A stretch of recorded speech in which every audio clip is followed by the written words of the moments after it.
कहानी की शुरुआत समुद्र किनारे खड़ी एक लड़की जिसका नाम रॉक्सेना है अपने नाना के साथ होती है। देखकर लगता है रॉक्सेना एक गोताखोरी है जो परेशान अकेले शायद किसी की तलाश में है। रॉक्सेना डाइवर कोर्स क्लासेस लेती है। क्लास खत्म होने के बाद उसे वर्ल्ड चैंपियन पास्कल गोटिया का पोस्टर दिखाई देता है जिसकी वह बहुत बड़ी फैन है। कॉलेज खत्म होने के बाद बिना अपनी माँ की बातों का सही जवाब दिए वह खाना खाकर घर से चली जाती है, घर से दूर, जहाँ उसे गोताखोर बनने से कोई ना रोक सके। पैसे ना होने की वजह से उसे रात समुद्र किनारे बितानी होती है, इसलिए वो वहीं पर सो जाती है। अगले दिन की खिलखिलाती धूप के साथ वहाँ से गुजरता हुआ एक लड़का उसे उठने को कहता है। अपना परिचय देते हुए मेरा नाम टॉम है उसे कॉफ़ी के लिए भी पूछता है। रॉक्सेना हंसकर हाँ बोल देती है।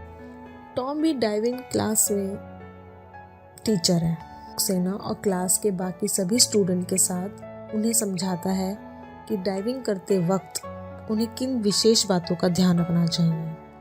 टॉम के साथ एक और टीचर है जिनका नाम स्टेफन है। टॉम और स्टेफन दोनों मिलकर सभी स्टूडेंट्स को ये समझाते हैं कि डाइविंग करते वक्त 3 बातों का विशेष ध्यान रखना चाहिए। पहला, अकेले नहीं जाना। दूसरा, ज़्यादा गहराई में नहीं जाना। तीसरा, दिमाग को शांत रखना। वो उन्हें समझा ही रहे होते हैं कि तभी वहाँ पर वर्ल्ड चैंपियन पास्कल की एंट्री होती है। वह भी सभी स्टूडेंट को यह समझाता है कि डर पर काबू कैसे पाना है और सभी को पानी में उतरने को कहता है और उनको गोताखोरी करना सिखाता है। वहीं पास्कल भी अपनी प्रैक्टिस कर रहा होता है। पास्कल को प्रैक्टिस करते देख स्टूडेंट्स टॉम और स्टेफन से पूछते हैं कि पास्कल इतनी देर पानी में कैसे रह लेते हैं, वो ये सब कैसे कर लेते हैं। तो टॉम और स्टेफन जवाब देते हैं कि वो इसलिए ये सब कर लेते हैं, सहन शक्ति, क्योंकि वह शांत रहता है और एक महान डाइवर की यही पहचान है कि उसकी सहन शक्ति और दिमाग पर उसका संतुलन। क्लास खत्म होने के बाद टॉम रॉक्सेना से पूछता है कि क्या तुम पहले भी गोताखोरी कर चुकी हो।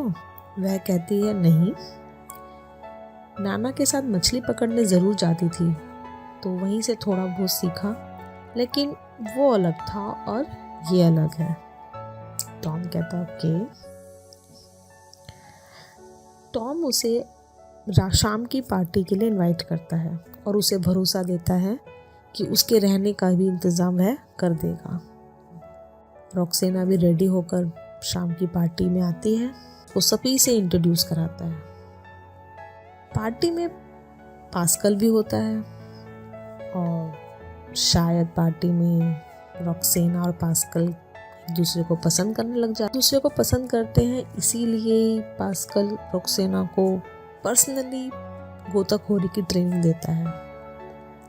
पास्कल अपने न्यू रिकॉर्ड के लिए शिप पर आता है रॉक्सेना के साथ और स्टेफन को बोलता है कि रॉक्सेना को भी यही सब सिखाओ। दौरान पास्कल अपनी भी प्रैक्टिस कर रहा होता है और उसी दौरान उनके एक साथी मैन्यू की मौत हो जाती है, जो एक बड़ी ही दुखद घटना होती है उन सभी के लिए। पास्कल सभी को फिर से मोटिवेट करता है और अगले मिशन के लिए रेडी होने को कहता है और रॉक्सेना को अपनी टीम में एंट्री करने को बोलता है। भी इस चीज़ से एग्री भी हो जाते हैं। इसी दौरान रॉक्सेना की भी ट्रेनिंग स्टार्ट हो जाती है।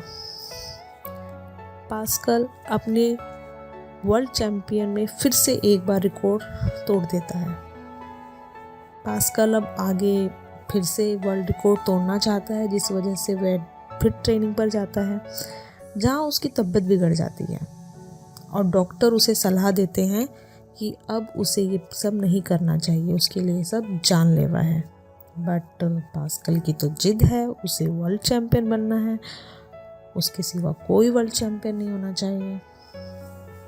रॉक्सेना भी उसे समझाती है पर वो उसकी बात भी नहीं समझता। पास्कल रॉक्सेना को पर्सनल ट्रेनिंग भी देता है, तो रॉक्सेना भी एक वुमेन नेशनल चैम्पियन बन जाती है।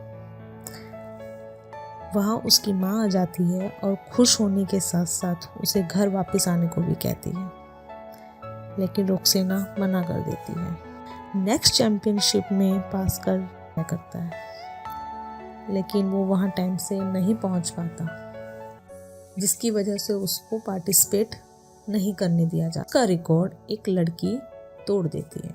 जैसे पास्कल को बहुत गुस्सा आता है, शायद वो बहुत हर्ट है, और वह कहता है कि उसका रिकॉर्ड मैं ज़रूर तोड़ूंगा।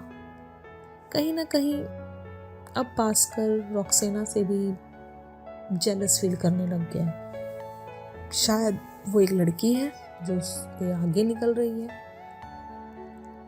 उससे ये चीज़ बर्दाश्त नहीं हो रही है। रॉक्सेना को यह बहुत बुरा लगता है। रॉक्सेना ये फील भी करती है कि शायद अब पास्कल उसको पसंद भी नहीं करता।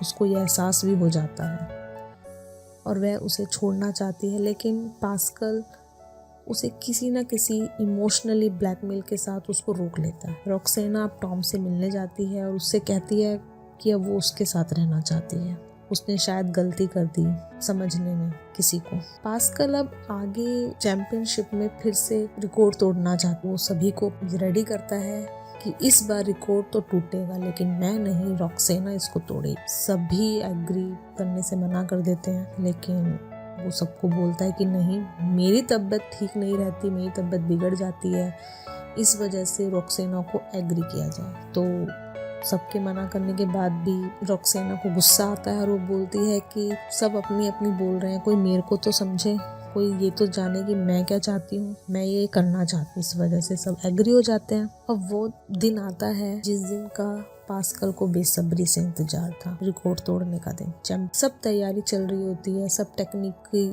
चीज़ों को अच्छे से जांचा परखा जा रहा होता है, लेकिन पास्कल जो अब रॉक्सेना से चिढ़ने लग गया था, वह तकनीकी चीज़ों में गड़बड़ी कर देता है। टॉम को शक होता है। टॉम पास्कल से पूछता भी है क्या सब सही है, क्या कुछ गड़बड़ी है, लेकिन पास्कल कहता है नहीं, एक बार लास्ट टाइम चेक कर लेना चाहिए। टॉम कहता है ओके। टॉम उसकी बात पे, इन चीज़ों पे ज़्यादा ध्यान देता नहीं है। तकनीकी खराब होने की वजह से रॉक्सेना की इस चैंपियनशिप में मौत हो जाती। सबको बहुत बड़ा झटका लगा। ये सब कुछ पता होने के बाद भी इसे एक हादसे का नाम दे दिया जाता है।